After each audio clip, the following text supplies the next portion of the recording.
Hello and welcome back to another photography adventure.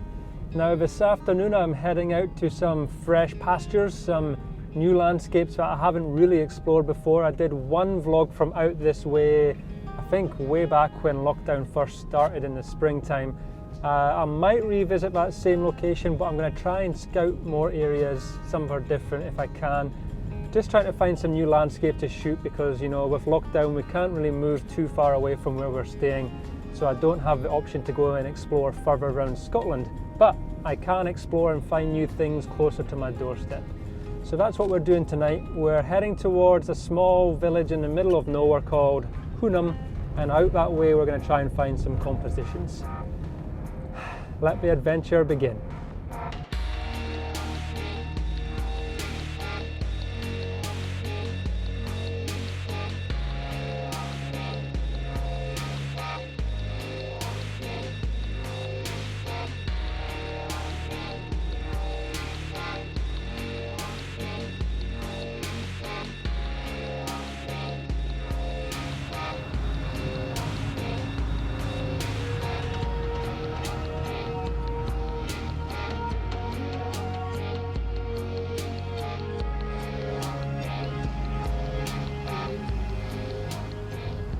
Well, after some careful consideration, I've decided that the roads are getting worse and worse the further I go out there.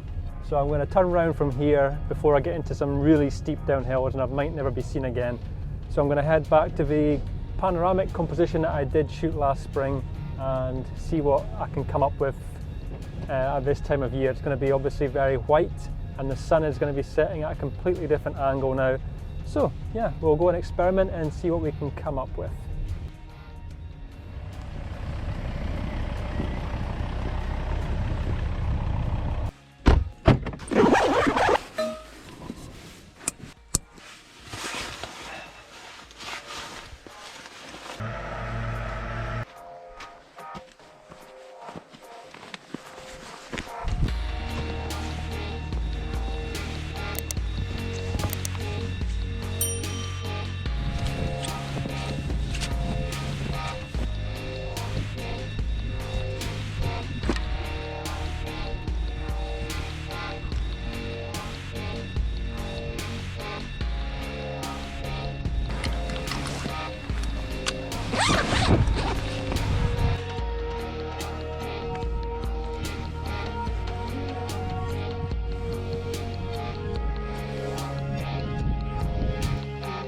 Okay, so I'm set up and I'm pretty happy with where I am just now.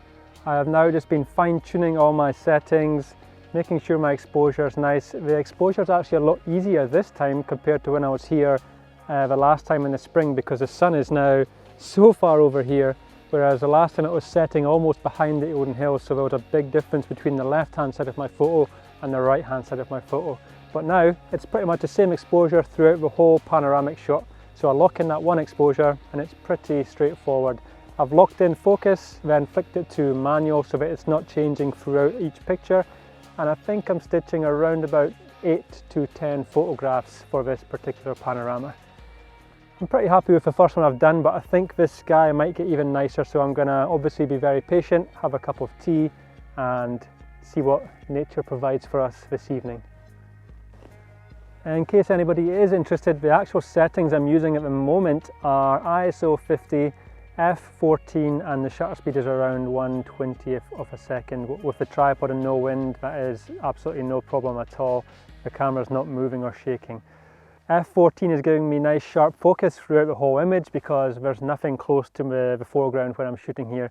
I think the nearest thing to the frame is probably around 5 miles away, so no problems with the depth of field here at all. The sky is starting to get a little bit nicer now, so I'm just going to keep shooting throughout this sunset and see what I can come up with. Probably going to put you onto a time lapse. Surprise, surprise. Now, despite having all the time in the world to get this right, I did manage to make a mistake here.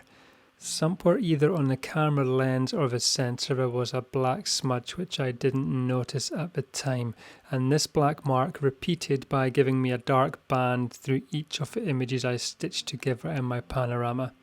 I managed to rescue it quite well in the edit, but I will also show you the raw file to see what my overcritical eye had picked up.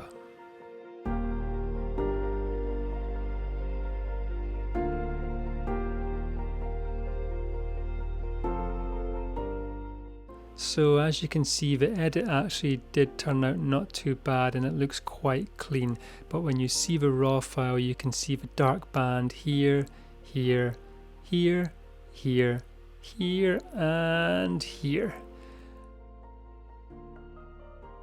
Now it's not easy to see, but the black mark in question actually is inside this red circle that I've marked on this video clip. Well, I'm sure you noticed in that time lapse that I made a new friend. That was Ruby, the black Labrador, who came for a walk with her owner. Had a little conversation with them. I'm now going to head home. I think I got one or two nice images tonight. Thank you very much again for joining me. Please like, comment, share, subscribe, click the notification bell. All these things massively help with the YouTube algorithm and help my video get pushed out to more and more people. But for now, thank you again, and I'll see you in the next one.